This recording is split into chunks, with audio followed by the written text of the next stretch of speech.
Imagine só, o cheiro irresistível de churrasco no ar, espetos dourados de peru suculento, linguiças que quase escorrem sabor ao primeiro toque, bifes que brilham no fogo como joias comestíveis. Não é só comida, é uma experiência que une prazer e saúde, perfeita para compartilhar com quem você ama. A temporada de churrasco está esquentando, e o Indillig chegou para transformar seus encontros em momentos inesquecíveis. Agora, vamos falar de algo que moldou o mundo como conhecemos hoje.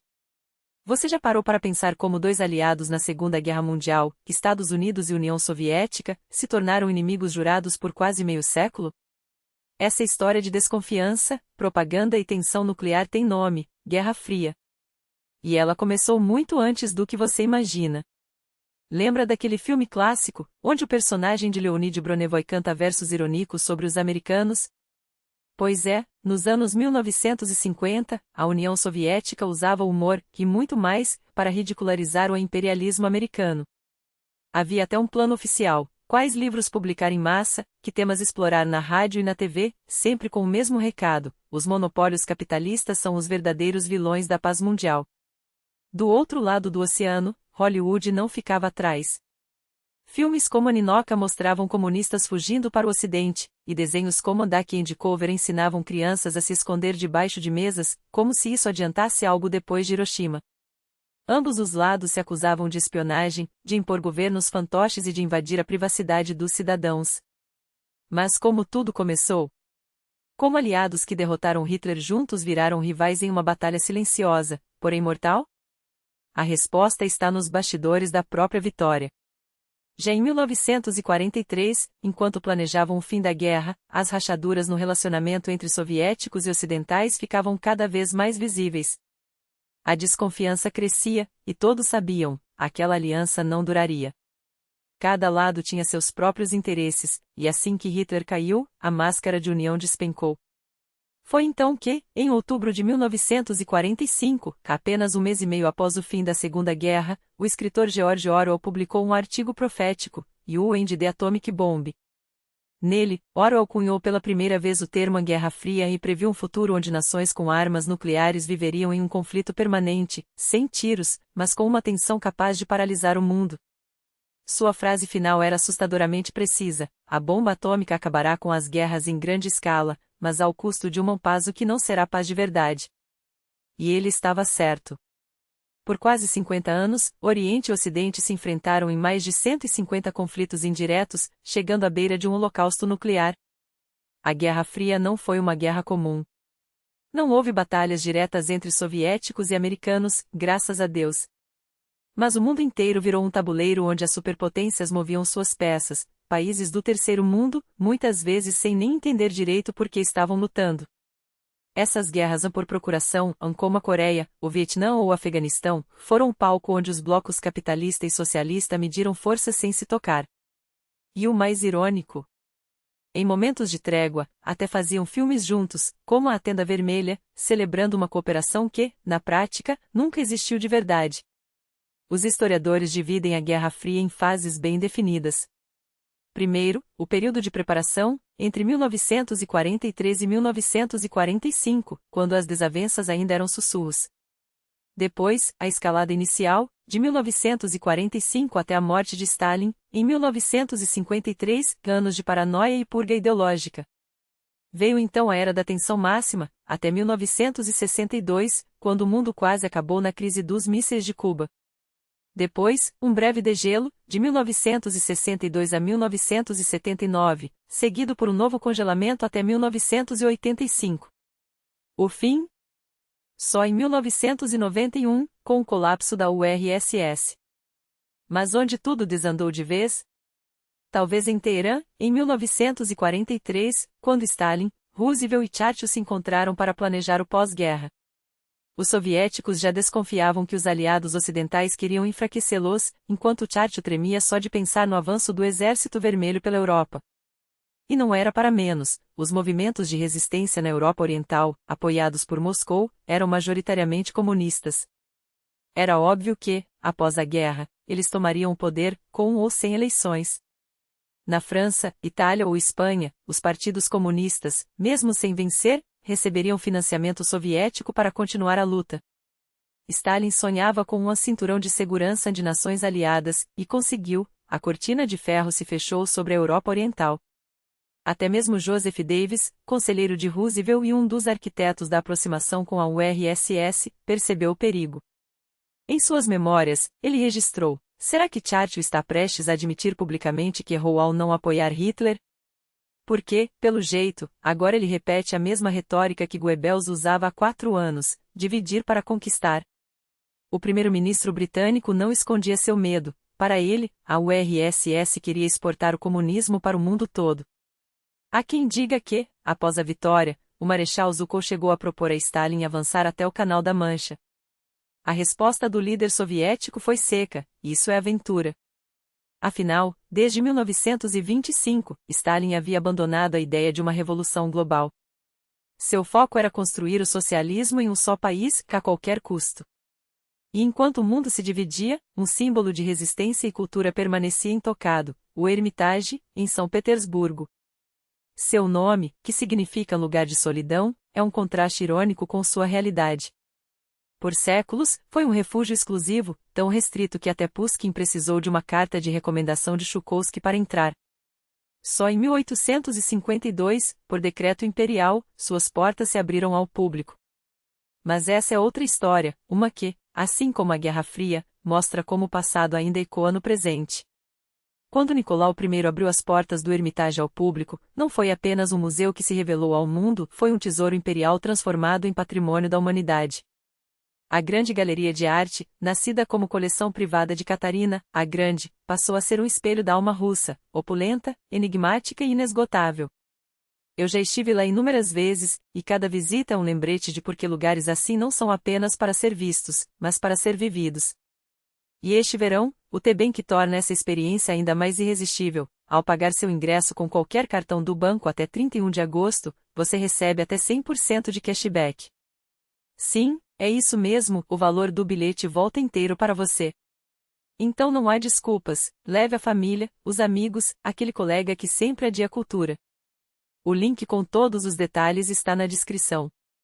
Não deixe essa chance passar. Música de transição. Enquanto o Hermitage abria suas portas, outras portas destas, geopolíticas, se fechavam com estrondo. Em 1943, o Comintern, o braço internacional do comunismo, foi dissolvido. No seu lugar, em 1947, surgiria o Cominfor, uma versão mais discreta, mas não menos ambiciosa. E aqui vem a pergunta que muitos no Kremlin faziam em voz baixa: será que Stalin, afinal, era mesmo comunista? Afinal, suas jogadas muitas vezes pareciam mais as de um czar do que as de um revolucionário. Winston Churchill, em suas memórias, não esconde o cinismo. Ele afirma ter fechado um acordo por escrito com Stalin sobre a divisão da Europa em zonas de influência. Uma anotação histórica que parece saída de um jogo de pôquer entre titãs e que eu já desmontei em detalhes nos episódios sobre a Segunda Guerra. Nesse papel, assinado à mão, os números falavam por si: 90% da Romênia para a URSS, 10% para o Ocidente. Na Bulgária, 75% contra 25%. Hungria e Iugoslávia, 50-50.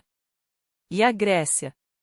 Aí a União Soviética ficaria com míseros 10%, enquanto a Grã-Bretanha levava o resto. Churchill conta que Stalin, após ler, fez um simples no documento. Para o premier britânico, aquilo era um sim. Mas será que era?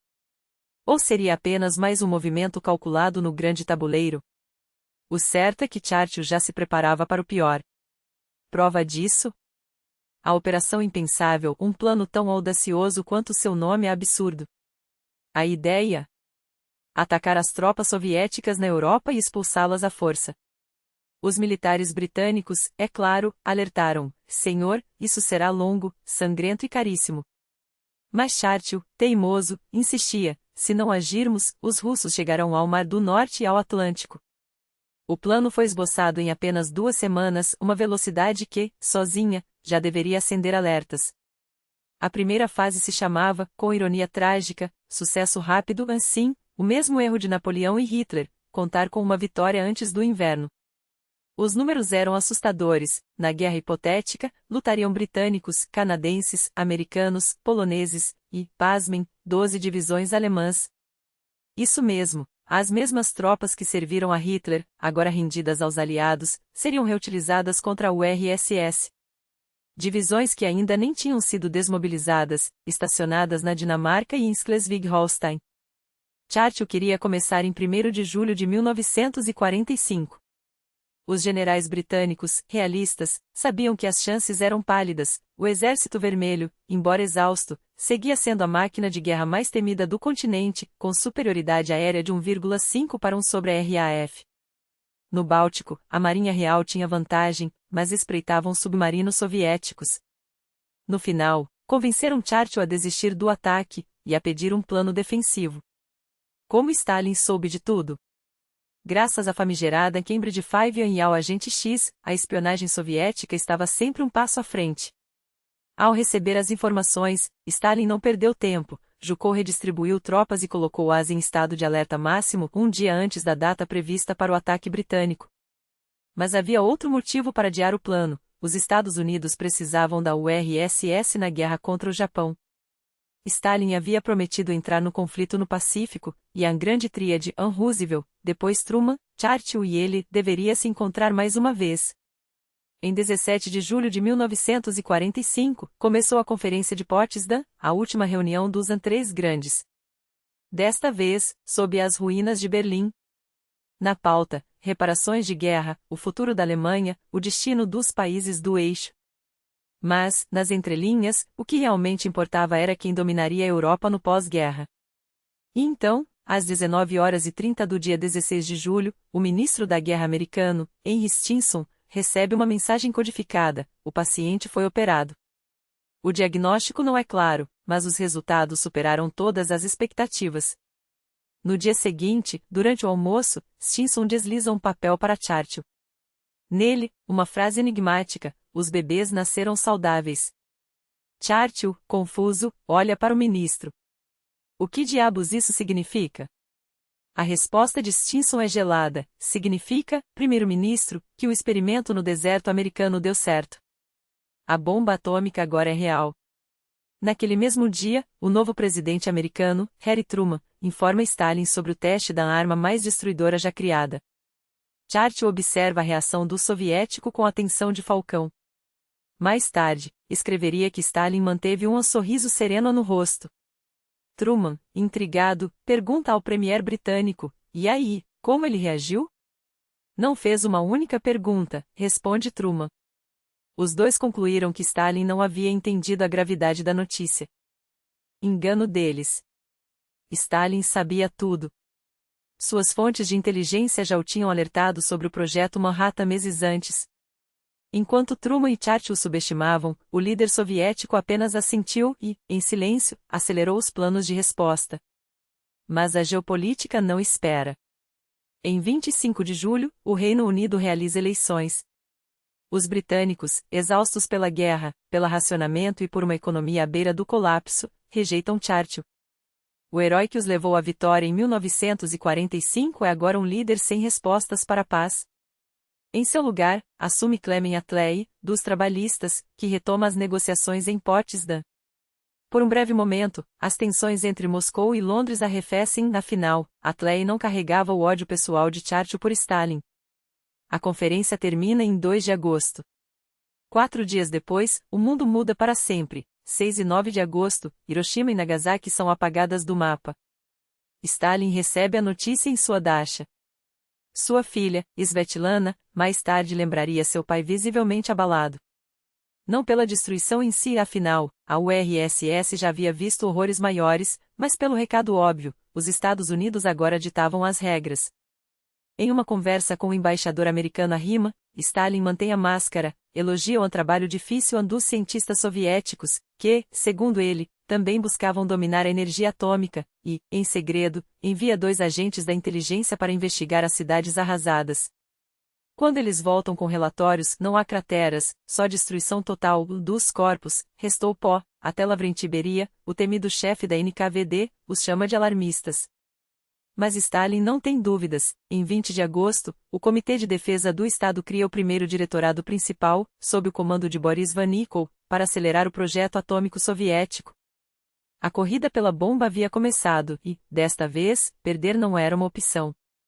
O novo diretorado não era apenas mais um órgão burocrático, era o coração pulsante de uma missão sem precedentes. Sob a batuta implacável de Lavrenti Beria, cujo nome sozinho já gelava a espinha dos mais corajosos, e com a genialidade científica de Igor Kurchatov à frente das pesquisas, o projeto atômico soviético ganhava contornos de uma obsessão nacional. Stalin, que raramente perdia tempo com meias palavras, certo dia interpelou Kurchatov com uma pergunta cortante: por que você pede tão pouco? O físico, constrangido, justificou-se com a realidade crua da pós-guerra. Tovarishky Stalin, a país está em ruínas, ainda nos reconstruímos? A resposta do líder foi um golpe de mestre na psicologia da urgência. Criança que não chora, mãe não entende o que precisa. Peça tudo. Não haverá recusa. Só me dê a bomba. Enquanto isso, no tabuleiro geopolítico, a cortesia diplomática ainda mascarava o veneno da desconfiança. Em agosto de 1945, Stalin recebe em Moscou o general Dwight Eisenhower com pompa calculada. Durante o desfile esportivo pan-soviético, o líder georgiano convida o americano a subir à tribuna do mausoléu de Lenin, onde Eisenhower passa 5 horas observando a coreografia do poder. Depois, o roteiro inclui colhoses modelo, fazendas coletivas impecáveis e uma visita a Leningrado, cidade que, como o próprio general anotaria depois em suas memórias, era um cemitério de edifícios destruídos. Apesar da devastação, Eisenhower sairia genuinamente impressionado com a resiliência dos leningradenses. Os sorrisos, os brindes, a hospitalidade impecável, tudo parecia sinalizar uma era de cooperação. Mas as aparências enganam. 2 meses depois, em outubro, o mesmo Eisenhower, agora sob ordens diretas do presidente Truman, começaria a esboçar o Plano Totality, um documento que, em tese, previa um ataque preventivo contra a URSS. 20 a 30 bombas atômicas cairiam sobre as 20 maiores cidades soviéticas, com um objetivo claro: aniquilar a capacidade industrial e militar do inimigo. Historiadores ocidentais modernos insistem que era um blefe. Os Estados Unidos não tinham nem bombas suficientes, nem logística para executá-lo. Mas há quem argumente que o plano foi deliberadamente vazado, uma tática de terror psicológico, uma maneira de dizer a Moscou: nós podemos, e você não tem escolha a não ser temer. O jogo sujo não parava por aí. Enquanto os soviéticos ainda limpavam os escombros de Stalingrado, Washington cancelava o Lend-Lease, o programa que, ironicamente, havia mantido a URSS de pé durante a guerra e exigia pagamento pelas doações. Em dezembro de 1945, Stalin recusa-se a ratificar os acordos de Bretton Woods, aquele plano americano para transformar o dólar na moeda global e criar instituições como o FMI e o Banco Mundial. O líder soviético não era ingênuo, via claramente a armadilha. Aqueles empréstimos condicionais, com reformas impostas e supervisão estrangeira, não passavam de ferramentas de dominação. Pior, as cotas de voto no FMI eram uma farsa. Estados Unidos, Grã-Bretanha e França, juntos, detinham 46% dos votos, suficiente para vetar qualquer decisão que desagradasse ao Ocidente. A URSS, mesmo como membro permanente, seria eternamente minoria. E havia um detalhe macabro nessa história: o arquiteto do sistema, Harry Dexter White, era suspeito de ser um espião soviético. O homem que desenhou as regras do jogo financeiro global pode muito bem ter estado, o tempo todo, trabalhando para o outro lado. A hipocrisia não tinha limites. Enquanto os americanos pregavam a reconstrução e paz, Truman já assinava ordens para asfixiar economicamente a URSS. Stalin, por sua vez, respondia com uma jogada de mestre. Ao recusar Bretton Woods, ele não apenas protegia a soberania soviética, ele desmascarava o verdadeiro rosto do novo mundo em que os Estados Unidos pretendiam construir. Um mundo onde a moeda, as regras e as armas estavam todas nas mesmas mãos. E então, como se o cenário não estivesse tenso o suficiente, veio a Organização das Nações Unidas. Em teoria, uma instituição para garantir a paz. Na prática, mais um campo de batalha. Os soviéticos, queimados pela inutilidade da Liga das Nações, aquele clube de gentlemens que não evitou nem a Segunda Guerra, exigiram um veto absoluto no Conselho de Segurança. Sem isso, não há segurança para nós, declarou Molotov. Os ocidentais resistiram, mas cedera. A URSS, junto de Estados Unidos, Reino Unido, França e China, ganharia o poder de bloquear qualquer decisão que ameaçasse seus interesses. Um pequeno triunfo, mas insuficiente. Stalin, no entanto, não se contentou. Sabendo que a ONU seria dominada por ex-colônias britânicas, Canadá, África do Sul, Índia, Austrália, e pelos próprios americanos, pressionou para que Ucrânia e Bielorrússia, as repúblicas soviéticas mais devastadas pela guerra, tivessem assentos independentes na Assembleia. Um golpe de gênio, não apenas aumentava a influência de Moscou, como garantia que aquelas regiões, arrasadas pelo nazismo, recebessem ajuda internacional direta para se reconstruírem. Sim, a URSS recebeu recursos estrangeiros para suas repúblicas, um fato que poucos lembram hoje. Tudo parecia se encaminhar para um impasse diplomático, uma guerra fria de papéis e discursos. Mas então, em 9 de fevereiro de 1946, Stalin subiu ao púlpito para um discurso que mudaria tudo. Falando sobre os resultados da industrialização socialista, ele deixou escapar uma frase que o Ocidente interpretaria como uma declaração de guerra: o desenvolvimento do capitalismo mundial ocorre através de crises e catástrofes militares. Pior, ao destacar que a URSS havia rejeitado o caminho tradicional de industrialização, priorizando a indústria pesada em vez do consumo, os estrategistas americanos viram um sinal de expansão. Eles estão se preparando para atacar a Europa, concluiu Washington. Era a deixa que faltava para George Kennan, o falcão anticomunista do Departamento de Estado, entrar em cena. Que ele mesmo que, durante o desfile da vitória em junho de 1945, sussurrou para um colega: eles celebram, acham que a guerra acabou. Mas a guerra acaba de começar. Em 22 de fevereiro de 1946, Kennan enviaria seu famoso long telegram, um manifesto de 8.000 palavras que definiria a doutrina da contenção asterisco e acenderia, de vez, a mecha da Guerra Fria. O mundo nunca mais seria o mesmo. Kennan não enviou apenas um alerta, ele lançou um manifesto geopolítico que redefiniria o século. Em suas 8.000 palavras, não havia espaço para ilusões. A União Soviética não era um parceiro, mas um adversário existencial. Os russos só entendem a linguagem da força, escrevia ele, ecoando séculos de desconfiança mútua. Para Kennan, Moscou não conhecia equilíbrios, apenas expansão. E sua estratégia era clara: enquanto o Ocidente hesitava, o Kremlin agia. Na questão das colônias e territórios dependentes, a política soviética será sistematicamente voltada para minar a autoridade das potências ocidentais, advertia. A mensagem final era brutal: ou os Estados Unidos assumiam o papel de líder global, ou a URSS o faria por eles. Não bastava esperar que as nações seguissem o exemplo americano. A Europa, exausta pela guerra, não ansiava por liberdade, ansiava por segurança. Elas buscam orientação, não responsabilidades, sublinhava Kennan. E se Washington não oferecesse essa orientação, Moscou o faria. Era uma chamada às armas: propaganda aberta, operações encobertas, guerra psicológica. Alguns no governo americano queriam resposta militar, Kennan apostava em pressão econômica e influência cultural. Seu telegrama, ultra-secreto, circularia entre os escalões do poder e selaria seu título: o arquiteto da Guerra Fria. Enquanto os americanos debatiam, Stalin já movia suas peças.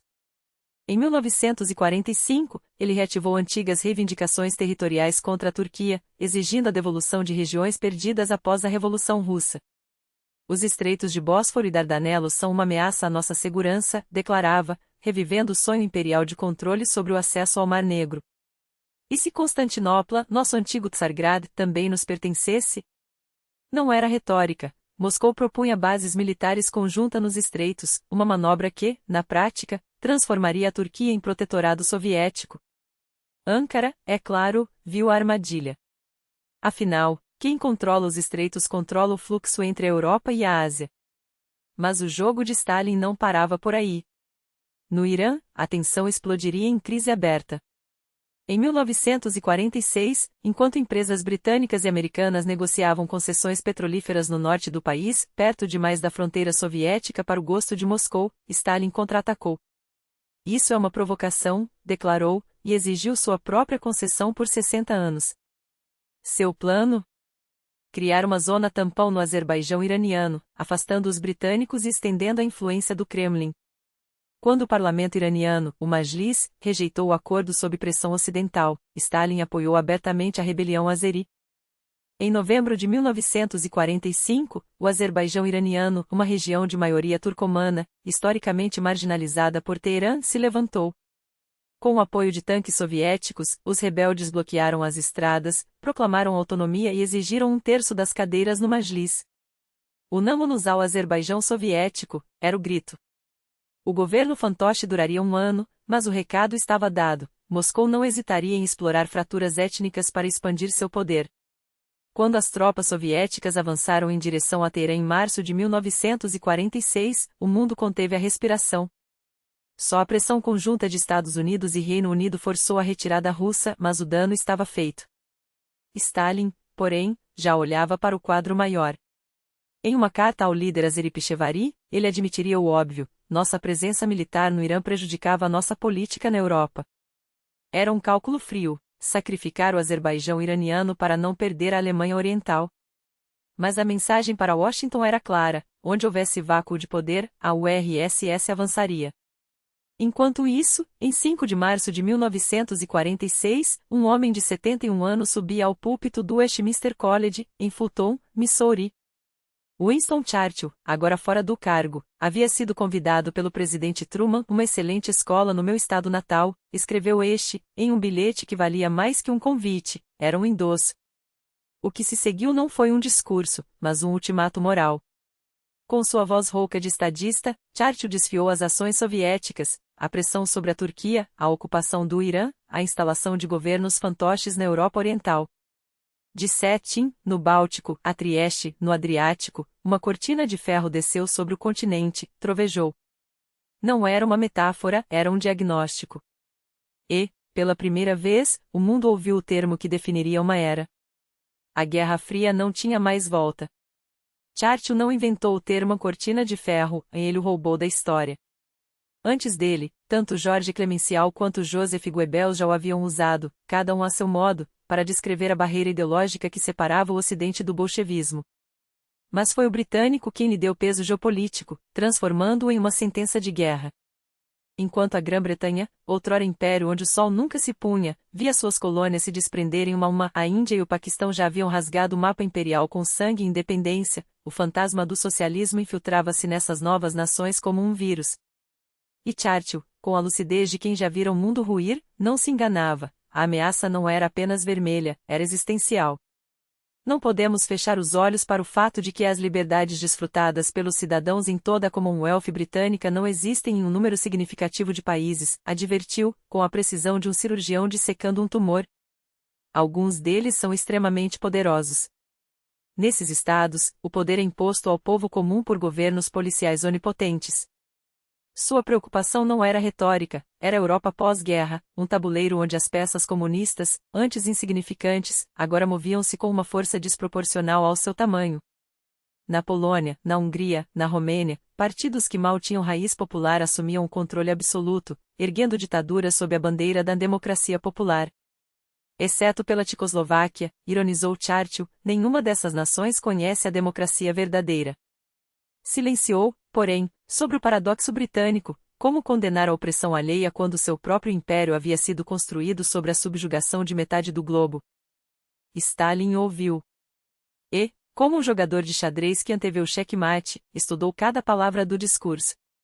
A resposta veio pela Pravda, onde o historiador Yevgeny Tarly desmontou Churchill com a fúria de um proletário armado de tinta e, 3 dias depois, pelo próprio Voz. Em uma entrevista cortante, Stalin comparou o britânico a Hitler não por acaso, mas por cálculo. A teoria racial alemã levou Hitler e seus amigos à conclusão de que os alemães, como única nação superior, deveriam dominar as outras. A teoria racial inglesa leva o Sr. Churchill e seus amigos à mesma conclusão, que as nações de língua inglesa, como únicas plenas, devem governar o resto do mundo. O jogo estava declarado. Não era mais uma disputa ideológica, era uma guerra por hegemonia global, e o primeiro round já tinha sangue: a Grécia. Lá, a guerra civil rasgava o país em dois. De um lado, o governo apoiado por Londres e Washington, do outro, os comunistas, com Moscou observando à distância, calculista. Os cofres britânicos, esvaziados pela guerra, não aguentavam mais bancar a resistência. Foi então que, em março de 1947, Harry Truman subiu ao pódio do Congresso americano com um plano e um cheque de $400 milhões. Para ajudar povos livres a resistir à pressão externa, disse, sem nomear a URSS, mas todos sabiam a quem se referia. A doutrina que levaria seu nome não era caridade, era um muro. Se os comunistas vencessem na Grécia, argumentou Truman, a Turquia cairia como dominó, e o Balcãs inteiro arderia em chamas vermelhas. Stalin, no entanto, já havia feito suas contas. Sabia que os guerrilheiros gregos, por mais heróicos, não tinham chance contra o poderio americano. Ordenou que Moscou se mantivesse à margem. A guerra terminou em derrota comunista e em vitória estratégica para Washington. A partir daí, o mapa mudou para sempre. A doutrina Truman não apenas selou a política de containment como enterrou, de vez, o mito da Grã-Bretanha como potência dominante. Agora, os Estados Unidos ditavam as regras. Em 1947, o National Security Act reescreveu o poder americano, criou o Departamento de Defesa, deu ao presidente um Conselho de Segurança Nacional e, o mais importante, declarou que qualquer ameaça à segurança nacional poderia nascer em qualquer lugar do mundo. A mensagem era clara: onde a URSS pisasse, a América estaria lá para bloquear. E então veio o golpe de mestre. Em junho daquele ano, no auditório de Harvard, o secretário de Estado George Marshall desenhou o plano que levaria seu nome e que, na prática, compraria a lealdade da Europa Ocidental. 13 bilhões de dólares em créditos, uma fortuna astronômica, oferecidos a nações arrasadas pela guerra. Mas havia uma cláusula: nenhum comunista no governo. França, Itália, Alemanha Ocidental todas expulsaram os vermelhos de seus gabinetes em troca do ouro americano. Não era altruísmo, era geoeconomia. Os Estados Unidos não apenas reconstruíam a Europa, criavam um mercado cativo para suas fábricas, uma zona de influência blindada contra Moscou. O bloco soviético, é claro, recusou a esmola. Em resposta, Stalin fundou o Comecon, um pacto de ajuda mútua entre países socialistas, mas os números não mentiam. A URSS, ainda que heroica, não tinha como competir com a máquina capitalista. Até a Iugoslávia, teimosamente a neutra, aceitou dinheiro de Washington. Seu líder, Josip Broz Tito, dançava em duas festas, mantinha o regime stalinista em casa, mas flertava com o capitalismo no exterior. Por quê? Porque Stalin o havia traído. Quando Belgrado reclamou do Trieste, que a Itália se recusava a ceder, Moscou ficou em silêncio. Pior, quando Tito tentou criar uma federação balcânica unindo Iugoslávia, Bulgária, Romênia e Albânia sob sua liderança, Stalin viu nisso não um aliado, mas um rival. Em 1948, o Pravda acusou Tito de um desvio ideológico em um regime terrorista. Zadano foi além: temos provas de que Tito é um espião estrangeiro. O rompimento foi inevitável. De um dia para o outro, o herói da resistência antinazista virou pária. Moscou retirou seus embaixadores, a propaganda soviética transformou Tito em monstro, e a Iugoslávia, ontem celebrada como bastião do socialismo, tornou-se, da noite para o dia, uma ameaça a ser esmagada. Mas o ditador balcânico não cedeu. Ao contrário, virou-se ainda mais para o Ocidente, provando que, na Guerra Fria, até os comunistas podiam ser úteis, desde que pagassem o preço certo. Aquele que ontem expulsava nazistas da Iugoslávia com unhas e dentes agora era taxado de enclique fascista Tito Rankovic pela máquina de propaganda de Moscou. As purgas se intensificaram, dissidentes eram perseguidos, campos de concentração abrigavam simpatizantes da URSS, e o orçamento militar iugoslavo engolia um quarto das receitas nacionais. Enquanto isso, Tito estendia a mão aos americanos. O cálculo era cínico, mas eficiente. Washington não se importava com ditaduras, desde que servissem ao seu jogo. Era a primeira vez na Europa Oriental que a doutrina "ele pode ser um filho da puta, mas é nosso filho da puta" ganhava contornos tão nítidos. Dinheiro fluía para Belgrado em troca de um único compromisso: manter a Iugoslávia fora da órbita soviética. Enquanto isso, Stalin encontrava um aliado muito mais dócil em Verocha, o líder albanês. A Albânia, tecnicamente não reconhecida por Londres, recusava ajuda ocidental e suplicava por socorro a Moscou. Mas havia um problema: qualquer assistência direta violaria os acordos de não intervenção que a URSS mantinha com os britânicos. A solução? Uma farsa geopolítica. O pão que alimentava a tirana chegava oficialmente da Iugoslávia, grãos soviéticos, é claro, enquanto armas e munições eram desviadas dos depósitos de troféus poloneses. Ocha, um stalinista de manual, presenteou Moscou com o que ela mais desejava: uma base naval estratégica em Vlora, no Adriático. Um ponto de apoio para submarinos a poucos quilômetros da Itália. Na Polônia, o jogo era ainda mais sujo. Enquanto o governo comunista do Comitê Polonês de Libertação Nacional consolidava seu poder, o governo no exílio, ainda instalado em Londres, era ignorado.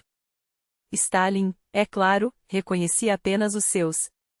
Em troca das terras ucranianas e bielorrussas anexadas em 1939, Moscou generosamente devolveu à Polônia regiões históricas como a Silésia e a Pomerânia, ricas em carvão, cobre, zinco e estanho. Um presente envenenado, aquelas minas representavam quase um terço do território polonês atual. E o Ocidente? Fechou os olhos. Tanto Londres quanto Washington reconheceram o regime de Varsóvia, agora liderado por Bolesław Bierut, um comunista de carteirinha, diziam as boatos, ex-agente do NKVD. Para selar a aliança, a URSS assinou um tratado de amizade com a Polônia e injetou na economia local o equivalente a US$ 1 bilhão em equipamentos industriais e agrícolas, indemnização pelos estragos da guerra. Um investimento estratégico, a Polônia não seria apenas um satélite, mas um bastião. Na Tchecoslováquia, a fome e a inflação transformavam o descontentamento em pólvora. O país havia recusado o Plano Marshall, mas o caixa estava vazio.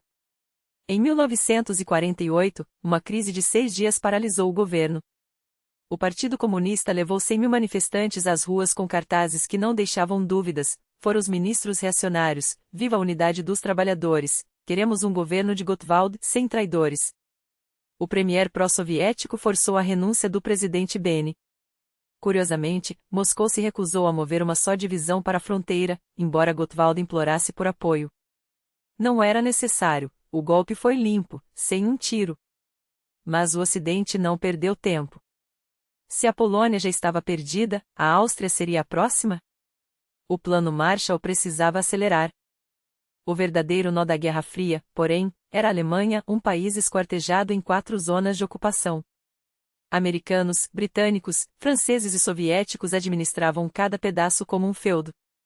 Em 1948, Washington e Londres uniram suas áreas, criando a bisonia, nada a ver com bisões, bi de 2 zonas.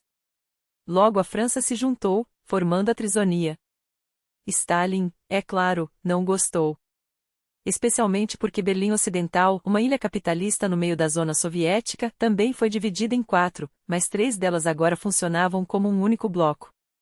Moscou exigiu um acordo especial para a cidade. A resposta? Um não seco. Pior, os aliados ocidentais começaram a esboçar a criação de um Estado alemão independente. Foi então que veio o golpe, uma reforma monetária no lado ocidental, projetada para estrangular o mercado negro e retomar o controle da economia. O resultado? Um absurdo. Na zona soviética, os produtos eram abundantes e baratos, pagos com os Ostmark locais, enquanto no oeste a escassez reinava. Os berlinenses ocidentais, desesperados, cruzavam a fronteira para estocar alimentos. Stalin não hesitou, ordenou a revisão de documentos de soldados americanos, bloqueou o trânsito de trens e, finalmente, impôs um cerco total. Nada entrava ou saía de Berlim Ocidental por terra ou água, nem comida, nem carvão. Só restava o céu. Os diários da época pintam um quadro desolador. Em Berlim Ocidental, a luz é racionada. Trens elétricos param às 18 horas, metrôs circulam com intervalos de horas.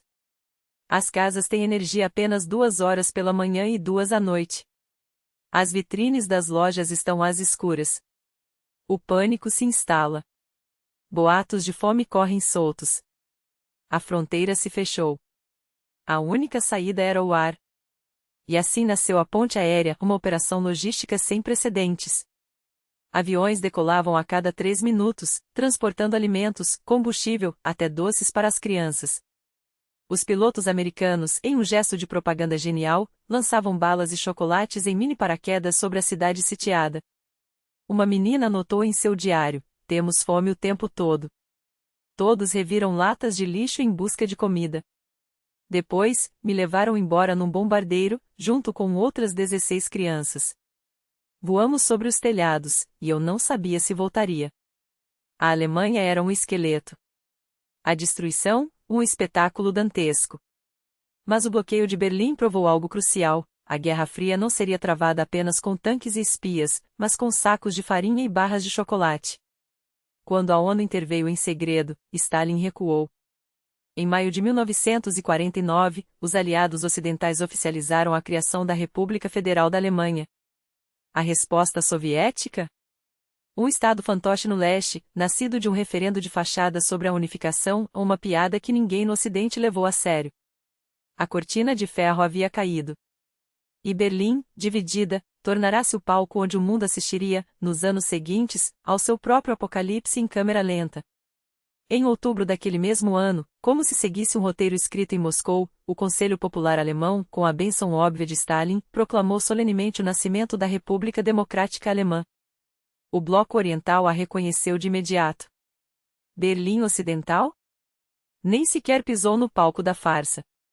Mas havia um detalhe crucial: a cidade ainda respirava como um organismo único, embora doente. Era possível viver no setor ocidental e trabalhar no oriental, circular com duas moedas no bolso, visitar parentes do outro lado sem precisar de vistos ou justificativas. Berlim, por enquanto, ainda era uma cidade aberta, uma anomalia geopolítica que ambos os lados toleravam, mas que já federa a pólvora. A crise berlinense e o bloqueio de 1948 a 49 não foram apenas um teste de resistência, foram o estupim que forçou os aliados ocidentais a transformar suas alianças frágeis em algo muito mais sinistro. Bélgica, Países Baixos, Luxemburgo, França e Reino Unido já haviam assinado, em Bruxelas, um pacto de cooperação e defesa mútua, um acordo que, na superfície, falava de solidariedade, mas que, na prática, era um muro sendo erigido contra Moscou. Então, em abril de 1949, Washington reuniu os signatários do Tratado de Bruxelas com representantes dos Estados Unidos, Canadá, Portugal, Itália, Noruega, Dinamarca e Islândia. O resultado? O Tratado do Atlântico Norte. E o que era, afinal, a OTAN? Nas palavras cruas de seu primeiro secretário-geral, Lord Ismay, manter os russos fora, os americanos dentro e os alemães sob controle. A cláusula-chave era simples e aterradora: um ataque a qualquer membro seria considerado um ataque a todos. Uma garantia de guerra coletiva, selada não com aperto de mãos, mas com a sombra de ogivas nucleares.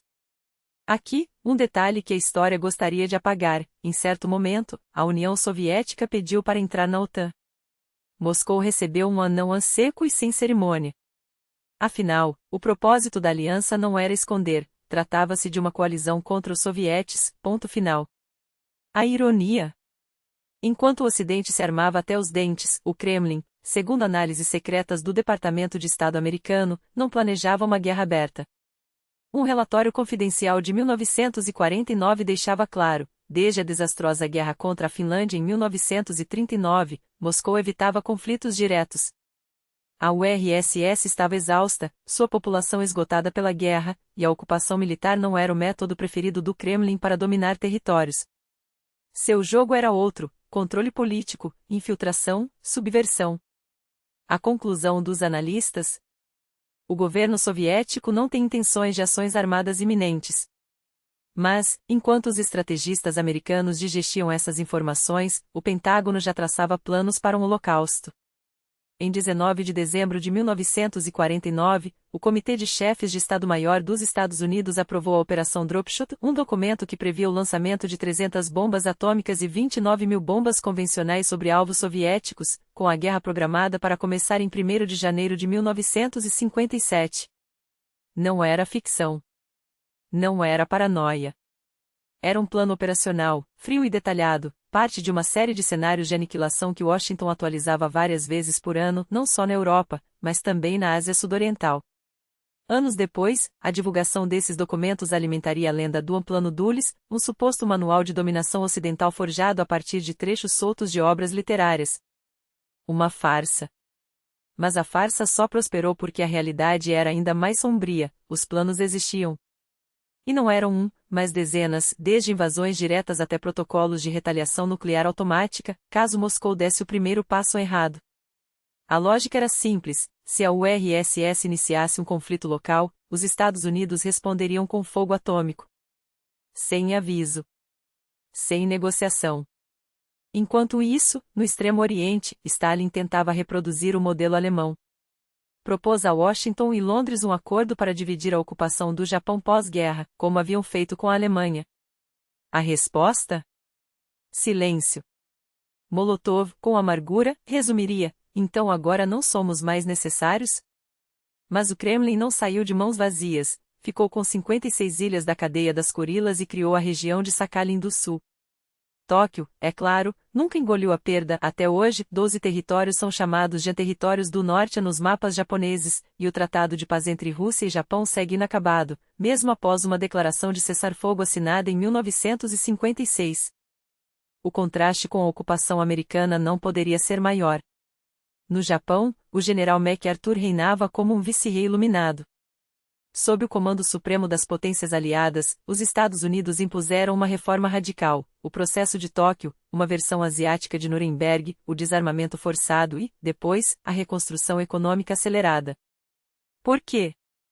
Porque o Japão não era apenas um país derrotado, era um porta-aviões insubmergível, nas palavras de um futuro primeiro-ministro nipônico. Uma base estratégica contra o avanço do comunismo na Ásia. Entre 1945 e 1947, MacArthur reescreveu as regras do jogo, uma nova constituição, redigida em Washington, tirou o poder político do imperador, embora o tenha mantido como símbolo, por conveniência. Uma reforma agrária esmagou os latifundiários que haviam apoiado o militarismo, e os zaibatsu, os gigantes industriais e financeiros, foram desmembrados em nome do livre mercado. Os Estados Unidos inundaram o país com comida, evitando a fome, e depois pararam o desarmamento quando perceberam que precisavam de um Japão rearmado. Afinal, a Guerra Fria não esperava. E então veio a Coreia. A Coreia não era um palco isolado. Era o primeiro grande teste da guerra por procuração, onde as superpotências moviam suas peças sem enfrentar-se diretamente. De um lado, conselheiros militares soviéticos assessoravam Kim Il-sung e do outro, os americanos treinavam e armavam as forças de Syngman Rhee. Mas enquanto o mundo observava a península coreana se transformar em um barril de pólvora, outro gigante despertava ao lado, a China. Até 1950, a Guerra Civil Chinesa devorava o país. Dois projetos de nação se digladiavam, o Partido Comunista, liderado por Mao Tse-tung, e o Kuomintang, KMT, de Chiang Kai-shek. Os Estados Unidos, em um esforço tardio e desajeitado, tentaram mediar o conflito, como se fosse possível reconciliar fogo e gelo. A União Soviética, por sua vez, jogava um jogo duplo, apoiava Mao publicamente, mas mantinha canais abertos com Chiang, cujo filho, aliás, havia estudado em Moscou. Stalin não era tolo, sabia que um Japão rearmado e uma China unificada, ainda que comunista, serviam como amortecedores estratégicos contra o avanço americano no Pacífico. Quando Mao venceu, em outubro de 1949, e proclamou a República Popular da China, o mapa geopolítico se reescreveu da noite para o dia. Chiang, derrotado, recuou para Taiwan, onde estabeleceu um governo no exílio sob a proteção da 7ª Frota Americana. Stalin, então, recebeu Mao em Moscou para um encontro que seria histórico e traumático. O líder chinês pediu ajuda para construir uma marinha de guerra e uma força aérea moderna. Stalin, em troca, exigiu concessões territoriais e um controle sutil sobre a política externa de Pequim. As negociações foram tão tensas que Mao depois compararia dialogar com Stalin a arrancar a carne de um tigre para salvá-lo. O ditador soviético via a China como um escudo, não como um parceiro. E Mao, humilhado, engoliu o orgulho por enquanto. Enquanto isso, a propaganda soviética pintava uma fraternidade inexistente. Cartazes proclamavam: russo e chinês, irmãos para sempre. Mas por trás das palavras doces, a desconfiança crescia. Stalin não queria uma China forte demais, Mao não aceitava ser um satélite. A aliança era uma farsa necessária. E não era só a Ásia que fervia. No Oriente Médio, outro fogo acendia. Em 15 de maio de 1948, em Tel Aviv, David Ben-Gurion declarava a independência de Israel e a União Soviética foi o primeiro país a reconhecê-lo. Um gesto calculado, Stalin via no novo Estado uma maneira de enfraquecer o imperialismo britânico na região e, de quebra, desestabilizar os árabes pró-Ocidente. Chegou-se até a cogitar formar um gabinete fantasma em Moscou, composto por judeus soviéticos, para influenciar Israel. A ideia morreu na praia, mas o apoio inicial foi real. Armas tchecoslovacas fluíram para as forças judias durante a Guerra Árabe-Israelense de 1948. Os árabes, porém, não se curvariam. Egito, Síria, Jordânia, Iraque e Líbano invadiram Israel no dia seguinte à declaração de independência. Os britânicos, ainda donos de pedaços da Palestina, interviram, mas só do lado árabe. Contra todas as expectativas, Israel venceu. E então, como o mágico que revela seu truque, Stalin mudou de lado. A imigração de judeus da Europa Oriental para Israel foi permitida, para livrar-se de elementos indesejáveis, mas aos judeus soviéticos, o caminho foi bloqueado. Quando Israel se aproximou dos Estados Unidos, afinal, bancos e fundos de investimento americanos eram dominados por judeus influentes, a URSS iniciou sua campanha antissemita, o acaso dos médicos, uma farsa sobre supostos médicos judeus que planejavam envenenar a liderança soviética, a perseguição aos cosmopolitas sem raiz, e o rompimento diplomático com Israel após um atentado à embaixada soviética em Tel Aviv, uma bomba de 30 quilos, felizmente sem mortes. Enquanto isso, nos bastidores de Washington, a criação de Israel dividia opiniões. James Forrestal, o primeiro secretário de Defesa dos Estados Unidos, era veementemente contra. Seu argumento? Isso vai enfurecer os árabes e eles controlam o petróleo. Forrestal temia que a dependência americana do petróleo do Oriente Médio se tornasse uma arma geopolítica. Pior, suspeitava-se que Ben-Gurion o espionava, chegando a acusá-lo de ligações com nazistas, uma tática suja para silenciá-lo. Forrestal também pressionava Truman a adotar uma postura mais agressiva contra a URSS, mais aviões, mais navios, mais tropas. Mas em vez de ser ouvido, foi demitido, diagnosticado com esgotamento nervoso e internado. Sua morte, em 22 de maio de 1949, um salto do 16º andar de um hospital naval, alimentou teorias por décadas: suicídio, assassinato pela KGB, eliminação pela própria CIA? Forrestal havia se tornado um incômodo, um homem que via a guerra total no horizonte e era taxado de paranoico por isso. Ironicamente, a paranoia era o único sentimento racional naqueles dias. Porque a guerra, de fato, já havia começado. Não com tanques ou bombardeios, mas com espionagem, traições e uma corrida armamentista sem precedentes. Em 29 de agosto de 1949, os americanos detectaram um clarão no céu de Semipalatins. A URSS havia detonado sua primeira bomba atômica. O monopólio nuclear americano durará apenas 4 anos. Agora, o mundo entrava na era do equilíbrio do terror. E então, em 1951, uma cena que chocaria o mundo: duas crianças, Michael e Robert Rosenberg, de 4 e 8 anos, deixavam a prisão de Sing Sing de mãos dadas com um advogado. Seus pais, Julius e Ethel Rosenberg, haviam sido executados na cadeira elétrica, acusados de passar segredos da bomba atômica para os soviéticos. O julgamento foi uma farsa judicial, mas a mensagem era clara: os espiões comunistas estão em toda parte. O juiz justificou a pena com um argumento grotesco: por causa deles, 50.000 soldados americanos morreram na Coreia. Uma mentira descarada, a guerra já estava em curso antes das supostas traições, mas útil. Os Rosenberg se tornaram mártires da histeria anticomunista, enquanto o senador Joseph McCarthy transformava a caça às bruxas em um espetáculo nacional.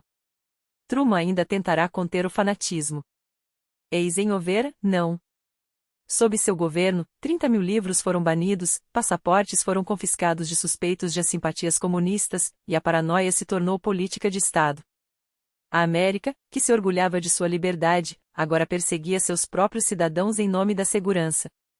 E enquanto isso, em Moscou, Stalin sorria. A Guerra Fria não era mais uma metáfora. Era uma realidade e todos, de alguma forma, já estavam lutando nela. A caça às bruxas de McCarthy pode ter perdido força, mas as suspeitas entre Washington e Moscou só cresciam e não sem motivo. Nos anos 40 e 50, os serviços secretos americanos desmontaram uma rede de espionagem soviética nos Estados Unidos, graças a 2 desertores-chave, Igor Golzenko, que entregou documentos explosivos, e Elizabeth Bentley, a Rainha Vermelha, que traiu seus próprios contatos. Mas o golpe mais devastador veio do Projeto Vênus, uma operação ultra-secreta para decifrar as comunicações criptografadas do Kremlin. Por anos, os códigos soviéticos pareceram invioláveis. Até que os finlandeses, em um daqueles acasos que mudam a história, venderam aos americanos um livro de códigos parcialmente queimado, capturado durante a Guerra de Continuação. Pior, Moscou cometia um erro elementar, reutilizando chaves criptográficas. Foi o suficiente. Uma equipe de matemáticos, em sua maioria mulheres, como as brilhantes criptoanalistas de Arlington Hall, começou a ler as mensagens como se fossem cartas abertas. E o que encontraram? Um mapa detalhado da infiltração soviética no coração dos Estados Unidos. Quase caíram na armadilha agentes como Donald Maclean, o Angomeran das transmissões interceptadas, um dos famosos 5 de Cambridge, que passava segredos atômicos para Stalin. Salvou por um triz um aviso de Kim Philby, outro membro do grupo, que mais tarde se revelaria o espião mais bem-sucedido, e traidor, da história britânica. Mas Elisaveta Zarubina, a espiã que recrutou os cientistas do Projeto Manhattan, não teve a mesma sorte. Quando os americanos fecharam o cerco, ela fugiu para Moscou com as informações mais valiosas da guerra, os segredos da bomba. Do outro lado do Atlântico, porém, o jogo era o mesmo. Londres e Washington treinavam guias-intérpretes para infiltrar agentes nas repúblicas soviéticas, recrutando até ex-nazistas, colaboracionistas que haviam servido a Hitler e agora vendiam sua lealdade ao dólar. A contra-espionagem do Kremlin respondia com eficácia brutal, encontrava rádios escondidos em toras de madeira, microfilmes dentro de tijolos em canteiros de obras, armas enterradas em florestas. A Guerra Fria não era uma batalha de ideologias.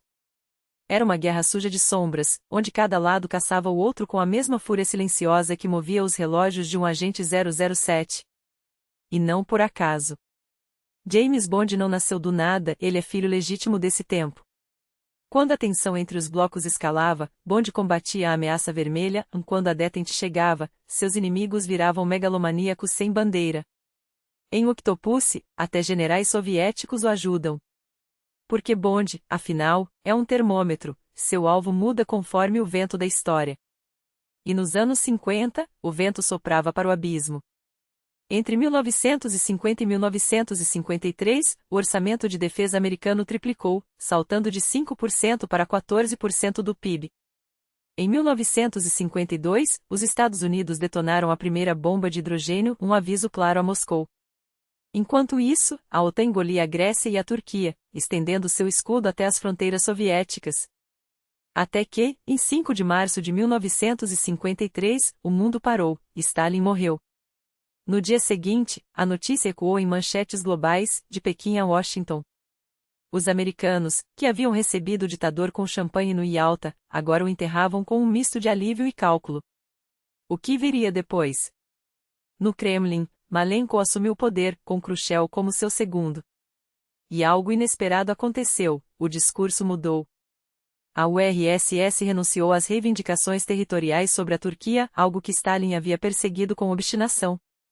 Khrushchev chegou a chamar a política do falecido líder de erro.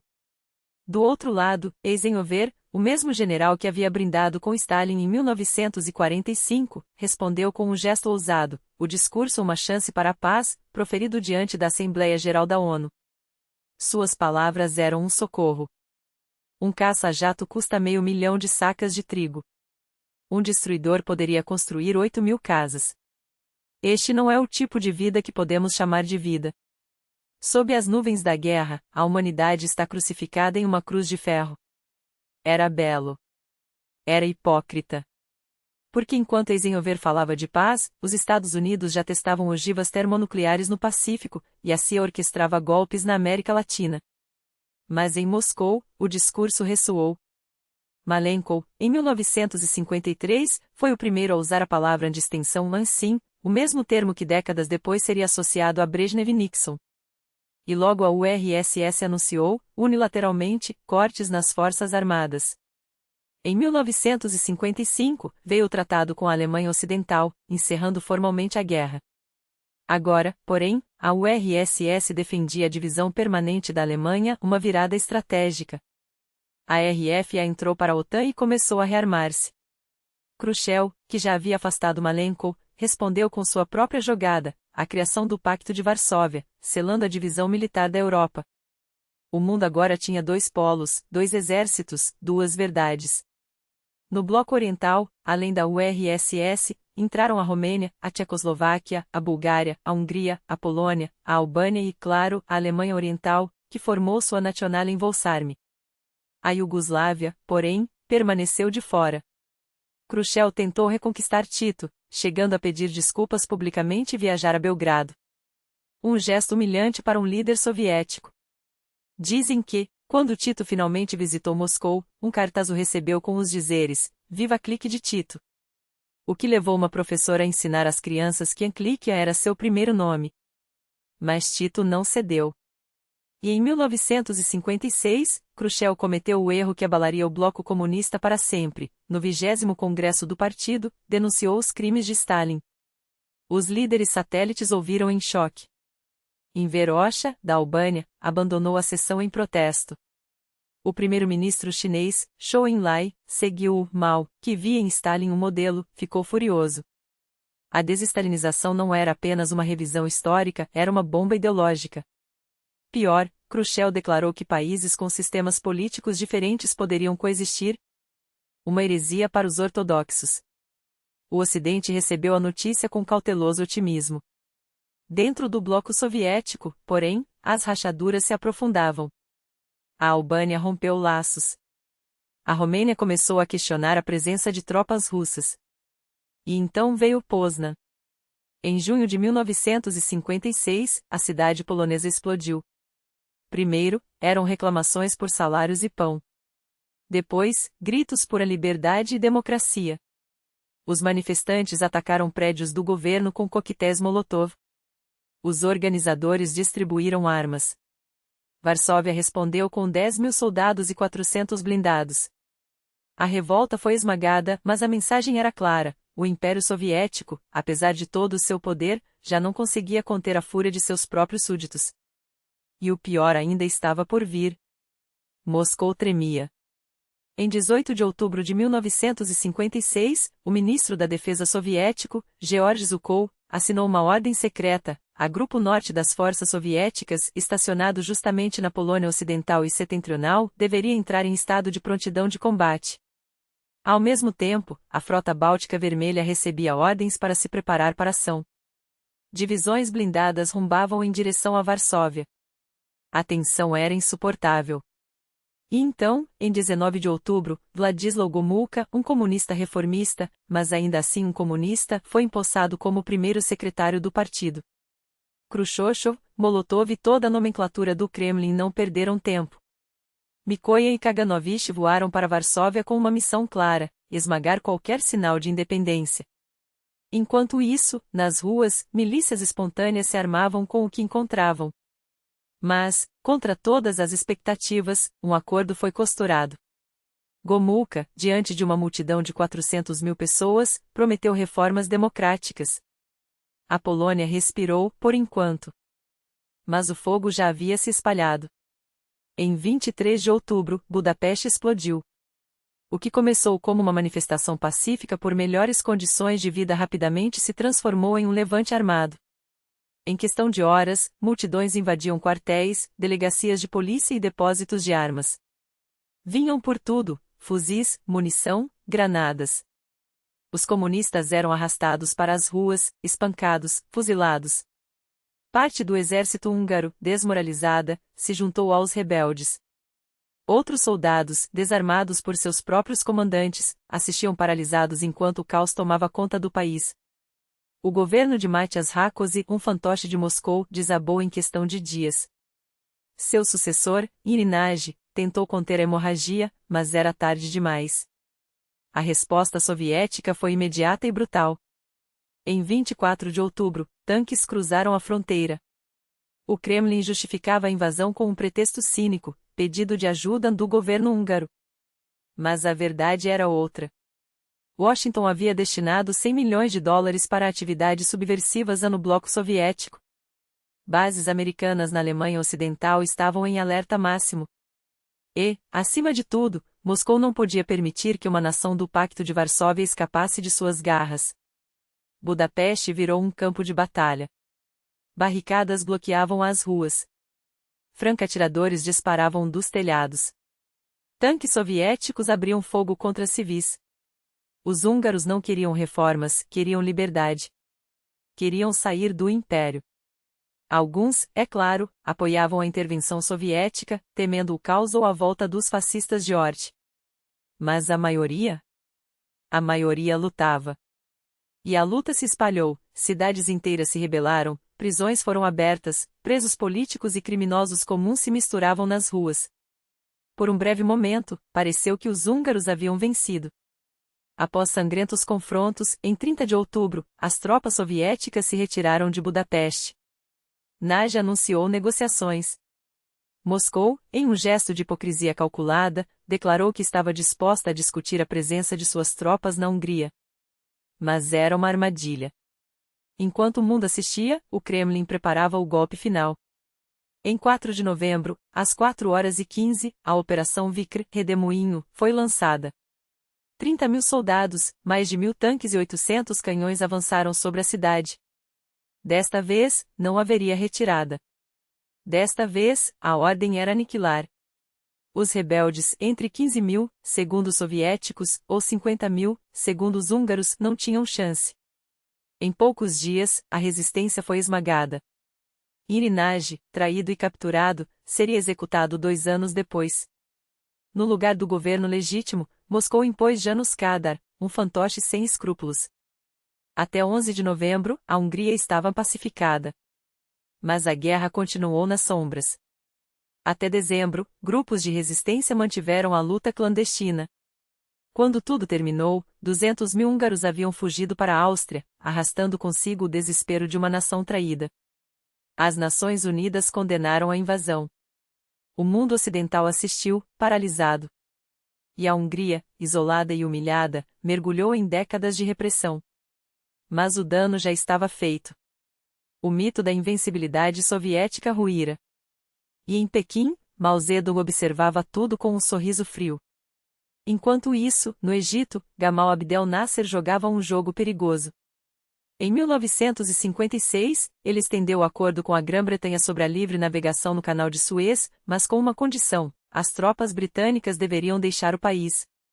Londres, porém, recusou-se a vender armas ao Cairo, usando como desculpa o Acordo Tripartite de 1950, que proibia a venda de armamentos tanto para nações árabes quanto para Israel, embora, na prática, o fluxo de armas para Tel Aviv nunca tivesse sido interrompido.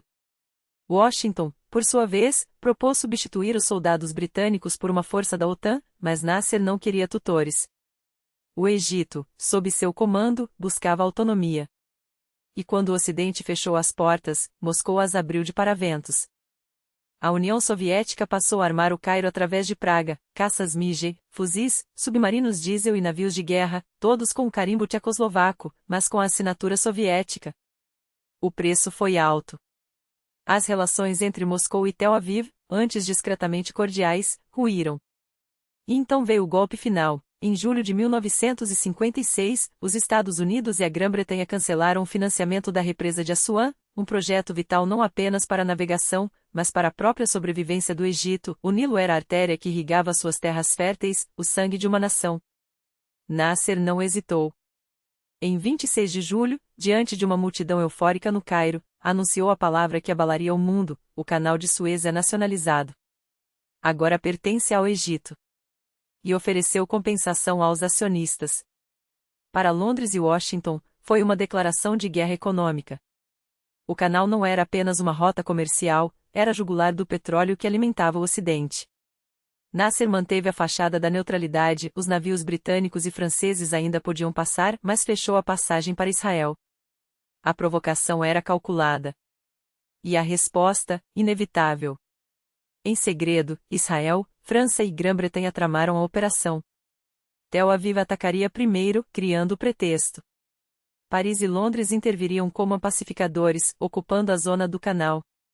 Em 29 de outubro, parapeitos israelenses cruzaram o Sinai. A ONU exigiu um cessar-fogo, mas França e Grã-Bretanha vetaram a resolução, propondo em seu lugar um recuo de 30 quilômetros, uma armadilha que Nasser, é claro, recusou. Então veio a Operação Mosqueteiro. Bombardeiros britânicos e franceses decolaram de Chipre, reduzindo a cinzas as defesas egípcias. O Egito, pegado entre o fogo israelense no deserto e os ataques aéreos sobre o Nilo, não teve tempo de usar as armas soviéticas. Khrushchev rugiu em Moscou, chamando os agressores de piratas imperiais nos jornais do partido, enquanto o Izvestia estampava: a política aventureira de Israel é um caminho para o suicídio. Mas as palavras não detinham os tanques. As forças anglo-franco-israelenses esmagaram as divisões egípcias, bloqueando o canal e ameaçando Alexandria. Até que Washington, temendo um levante árabe que cortaria o petróleo e uma reação eleitoral doméstica às vésperas das eleições, mudou de tom. Eisenhower, que até então observava com cauteloso distanciamento, pressionou seus aliados, ou recuavam, ou enfrentariam sanções americanas. Mas foi Moscou quem jogou a carta final. Em 5 de novembro, o ministro das Relações Exteriores soviético, Dmitry Shepilov, entregou um ultimato gelado: se o fogo não cessasse em 12 horas e as tropas não se retirassem em 72, a URSS interviria militarmente em defesa do Egito. Nos bastidores, corria o boato de que Khrushchev ameaçara Paris e Londres com ogivas nucleares, calculando em voz alta quantas megatons seriam necessárias para apagar cada capital do mapa. O mundo prendeu a respiração. Eisenhower rejeitou a proposta soviética de uma ação conjunta, mas o aviso foi claro: a Casa Branca não permitiria que seus aliados afundassem o Oriente Médio em chamas. A ONU, pela primeira vez em sua história, despachou uma força de paz para a zona de conflito. E em 8 de novembro, os canhões silenciaram. Até dezembro, as últimas tropas britânicas e francesas abandonaram o Sinai, deixando para trás um Egito humilhado, mas vitorioso no simbolismo. A crise levou a ONU a um novo patamar de legitimidade e consolidou a URSS como protetora dos povos oprimidos, um título que Moscou exploraria sem piedade nos anos seguintes. Por um breve momento, até os Estados Unidos e a União Soviética agiram como aliados improvisados, unidos pelo medo de um incêndio maior. Mas essa trégua era ilusória. Em menos de 2 anos, o mundo estaria à beira do abismo, com Moscou e Washington olhando nos olhos um do outro sobre mísseis nucleares em Cuba. Mas essa é uma história para a próxima vez.